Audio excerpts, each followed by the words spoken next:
Hello everyone, welcome to my video. তোমরা সকলে কেমন আছো? আশা করছি সকলে খুব ভালো আছো, আর আমিও খুব ভালো আছি। তোমাদের জন্য নতুন একটা ভিডিও নিয়ে আমি চলে এসেছি ইউটিউব চ্যানেল এবং আমার ফেসবুক পেজে। তো তোমরা সকলে আশা করছি খুবই ভালো আছো, আর আমি তো আমার ছোট্ট রানীকে নিয়ে আরও বেশি ভালো আছি। আজকে হচ্ছে নীল পুজো। তো সকালবেলায় আমার ছোট্ট রানীর মামার আমাদের বাড়ির সামনেই একটা মাঠ আছে বড়, সেই মাঠে তার ক্রিকেট ম্যাচ ছিল, মানে তার ফ্রেন্ডদের নিয়ে এসেছিল। তো ক্রিকেট খেলা হয়ে গেছে, আজকে একটা ম্যাচ ছিল। কীরকম টাইপের ম্যাচ আমার ঠিক অতটা জানা নেই, তবু ম্যাচ ছিল, সেইটুকুই আমি তোমাদের সাথে শেয়ার করলাম। তো সেই ম্যাচেও সেই ম্যাচে ও অনেক রান করেছিল, এর জন্য ওই মেডেলটা পেয়েছে, সেটাই তোমাদেরকে সবার প্রথমে দেখালাম। তারপরে মহারানী তো তার মামাকে পেয়ে খুবই খুশি। তারপরে এখানে ওর জন্য খাবার করে নিয়ে চলে এসেছি। খাবার প্রথমেই তোমরা দেখলে যে ওইটুকু খাবারের মধ্যেই খেলনাটা ফেলে দিয়েছে। আমি ওর প্রত্যেকটা খেলনা ওকে ধুয়ে দিই, তাই আমার কোনো অসুবিধা হয়নি। তো ওকে এখন আমি খাবার খাওয়াচ্ছি, যুদ্ধ শুরু। ওকে কিন্তু চামচে করে একটুখানেই খাবার দিই, কিন্তু সেই খাবারটা ও ঠোঁটের ওপরে ঠোঁটের বাইরে সেই খাবারটা ফেলে দেবে। কতটুকু ওর মুখের ভিতর যায় আমার ঠিক জানা নেই। তোমরা ভিডিওর মাধ্যমে বুঝতেই পারছো যে ও কতটুকু খাচ্ছে।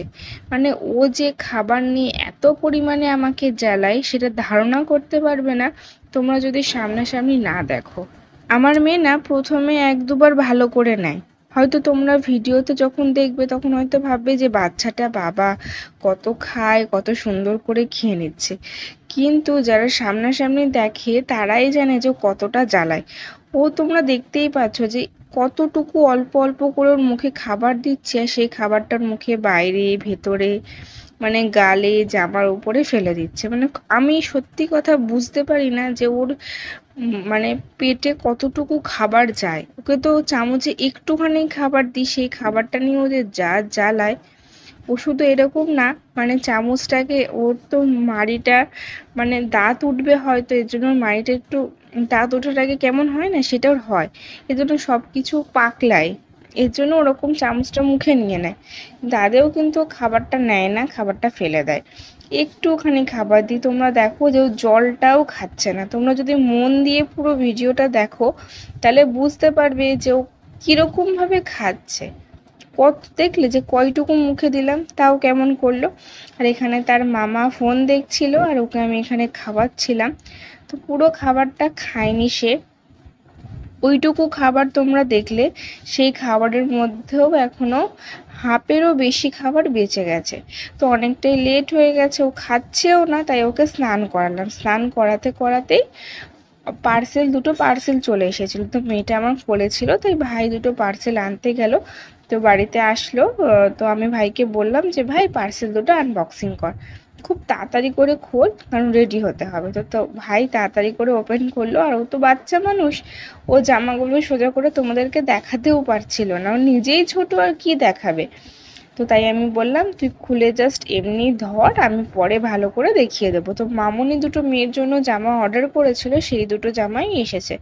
আমি তোমাদেরকে আলাদা করে একটা ভিডিওর মাধ্যমে শেয়ার করে দেবো যে আমার মেয়ে পয়লা বৈশাখে কী কী পেয়েছে, বা কাকে আমি কি দিয়েছি, কে আমাদেরকে কি দিয়েছে, সব কিছুই তোমাদের সাথে শেয়ার করব।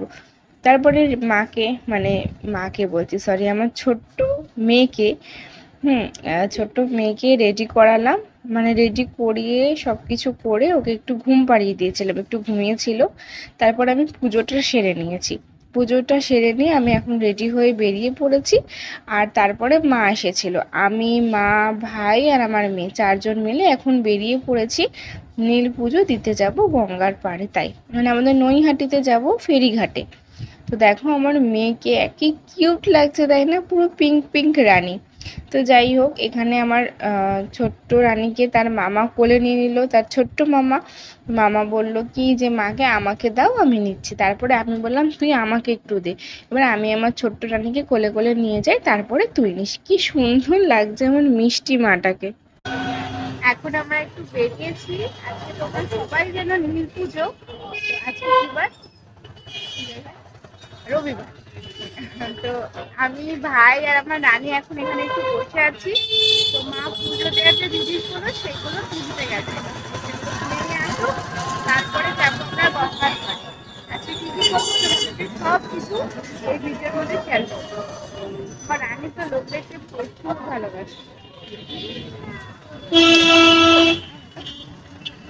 চলো, এই জামাটা যেটা আমি পরেছি সেটা পর পয়লা বৈশাখের জন্য দিয়েছিল, কিন্তু জামাটা আমার দেখতে এতটাই পছন্দ হয়েছে, এটা আমি আজকেই পরে নিই। মামুনি আর মা তো দেবে পয়লা বৈশাখে আবার জামা, ভাবলাম পয়লা বৈশাখে ওই জামাগুলো পরবো। আর রানীর পাপা এই জামাটা রানীকে দিয়েছে, আর রানীকে পরিয়ে নিয়েছে। আর কালকে মা রানীর জন্য এই টুপিটা নিয়ে এসেছে,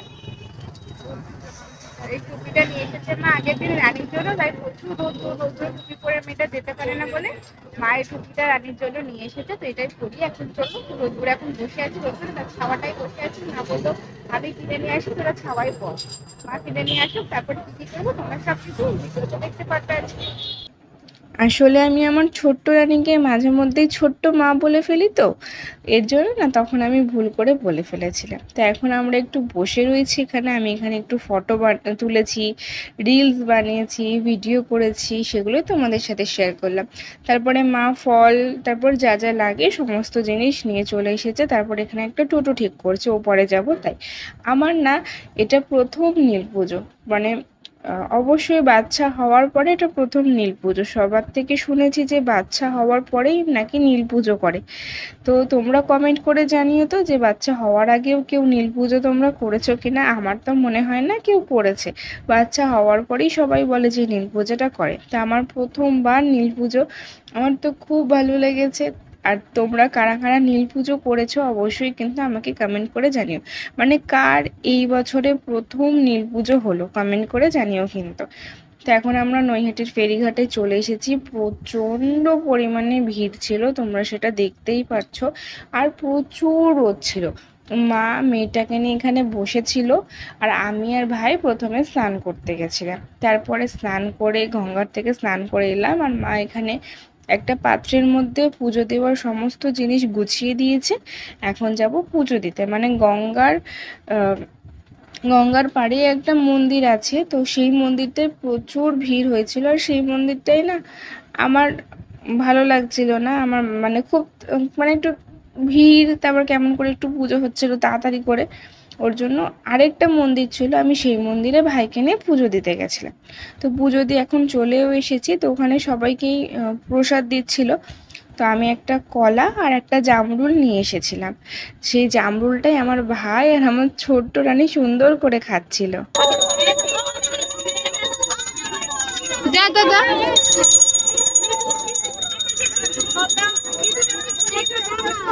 হ্যাঁ,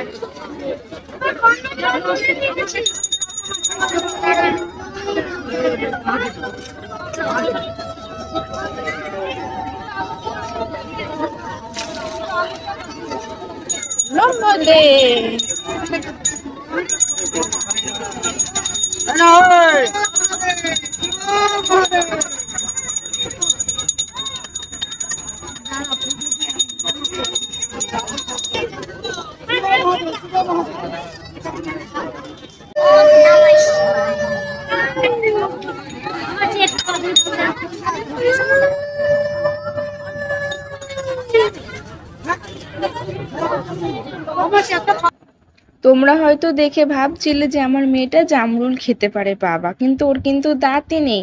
ও জাস্ট ওই রকম ভাবে জামরুলটা পাকলাচ্ছিল, ওর মামা মুখে দিচ্ছিল, তাই ও সমস্ত জিনিসই না আমার মুখে দিলে ওরকম পাকলায়, তোমরা একটু খেয়াল করবা। তোর মামা আর ভাগ্নি মিলে জামরুলটা খেলো, মামা খেলো আর ভাগ্নি চাটলো। তো যাই হোক, তারপরে এখানে আমার ভাই তো গঙ্গা দেখে পাগল পাগল হয়ে গেছিলো, সবারই ক্ষেত্রেই তাই। আমিও ছোটোবেলায় এইরকম গঙ্গা দেখলে করতাম, তো ও সেটাই করছিল। তো তাই তোমাদেরকে আমি ভিডিওর মাধ্যমে শেয়ার করলাম। তারপর একটা আম পেয়েছিল, মানে গঙ্গার পাড়ে স্নান করতে গিয়েও না অনেক কটাই আম পেয়েছিল, কিন্তু আমি ওকে বলছিলাম ভাই নিতে নেই। তারপরে তারপরে না ও আমাকে বলে দিদি নিতে নেই, আমি বললাম আচ্ছা একটা নেই।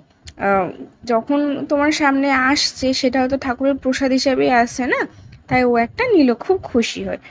তারপরে এখানে পুজো দিলাম ওখানে। তারপর গঙ্গার সামনেই শিব ঠাকুরকে এনেছিল, তাই ওখানে অনেকে পুজো দিচ্ছিল, তাই মা বললো দাঁড়া আমি এখানেই পুজো দিয়ে নিই, মন্দিরে তো প্রচুর ভিড়। তাই মা ওখানে পুজো দিল, ওখানেও কিন্তু খুব সুন্দর করে পুজো দিয়েছে আর ওখানে অনেকে পুজো দিচ্ছিল। তারপরে মা বলল, মাকে টিপ পরালো, আমাকে টিপ পরালো, আমার মেয়েকে টিপ পরালো। তারপরে বাড়ি ফেরার পথে আমরা খেয়েছিলাম আখের রস, আর আখের রসটা এতটাই ঠান্ডা ছিল, মানে একটু বরফ দিয়েছিল বলে সত্যি কথা বলছি সকাল থেকে নির্জলা উপোস করার পরে যখন আখের রসটা খেলাম না, মনে হলো যেন তৃপ্তি পেয়েছি। তারপরে মা মিষ্টিও কিনেছিল, মিষ্টিটাও খেতে খেতে এসেছিলাম, বাট সেটার ভিডিও করে হয়ে ওঠেনি কারণ দুটো বাচ্চা ছিল। তারপরে বাড়িতে এসে বাড়িতে আসার পরে মা খেতে দিল লুচি, ঘুগনি আর আলুর দম, সবই নিরামিষ আর সাথে মিষ্টি। তারপরে গেছিলাম আমি একটু আমার বাড়িতে। তারপর আমার বাড়ি থেকে বাড়ি আসার পরে আমার ভাই যা যা কিনেছে সেগুলো আমাকে দেখালো। দুটো কিন্ডার জয় কিনে এনেছে, তোমরা এবার দেখবে। তো প্রথমে যে জিনিসটা কিনেছে সেটা দেখালো, ফার্স্টে আমাকে ট্রাই করালো, জানি না কি একটা বাবেলের মতো খেতে, কিন্তু আমার খুব একটা ভালো লাগেনি। এখন কি হ্যারি পটারের কিন্ডার জয় বেরিয়েছে, তাই আগের দিন আমার থেকেও একটা কিনেছে, আবার দুটো কিনে নিয়ে এসে তার আগের দিনও আরেকটা কিনেছে। যাই হোক, জানো তো নীল পুজো কিন্তু আমার মেয়ের জন্য শুধু আমি একা করিনি, ওর বাবাও করেছিল। ওর বাবা সকাল থেকে নির্জলা উপোস করে অফিসে গেছে, অফিসের কাজ করেছে, বাড়িতে এসেছে, পুরো সকাল 4টে থেকে 6টা অবধি ও কিন্তু নির্জলা উপোস করেছে। মানে শুধু সবাই হয়তো ভাবে যে সন্তানের জন্য শুধু মারাই অনেক কিছু করে, সেটা কিন্তু একদমই ভুল। সন্তানের জন্য কিন্তু বাবারাও অনেক কিছু করে, শুধু মাদের জিনিসটা দেখা যায় আর বাবার জিনিসটা দেখা যায় না, এটাই যা। আর আমার মেয়ের জন্য, আমার মেয়ে তো খুব লাকি, কারণ তার জন্য তার ভালোর কথা ভেবে তার মা বাবা দুজনাই উপোস করে ভগবানের কাছে প্রার্থনা করেছে তার মেয়ের ভালোর জন্য। যাই হোক, এটা তো সত্যি কথাই, মারা বাড়িতে দেখে আর বাবারা বাইরে দেখে, কিন্তু মাদের জিনিসটাই সবাই বেশি চোখে দেখে আর বাবাদেরটা দেখে না। কিন্তু আমার মেয়ের ক্ষেত্রে তো, আমার মেয়ে তো সত্যি অনেক স্পেশাল, অনেক লাকি, অনেক ভাগ্যবতী মেয়ে তার জন্য। তো তার জন্যই তার কিন্তু এতটাই ভালো যে তার মা বাবা দুজনেই পুজো করেছে। তারপর এখানে আমার ভাই গিফট পেয়ে খুব খুশি, এই হোয়াইট পুতুলটা পেয়ে তো খুবই খুশি, আর একটা মেয়েদের ক্লিপ পেয়েছিল সেটাও পছন্দ না। যাই হোক, আজকের ভিডিওটা এখানে এন্ড করলাম। খেলনাটা কেমন লেগেছে অবশ্যই কমেন্ট করে জানিয়ে, আর আমার পুরো ভিডিওটা তোমাদের কেমন লাগলো কমেন্ট করে জানাতে ভুলবে না। দেখা হবে তোমাদের সাথে নতুন একটা ভিডিওতে। কিন্ডার জয়টা খেয়ে আজকের ভিডিওটা আমি এখানেই শেষ করলাম।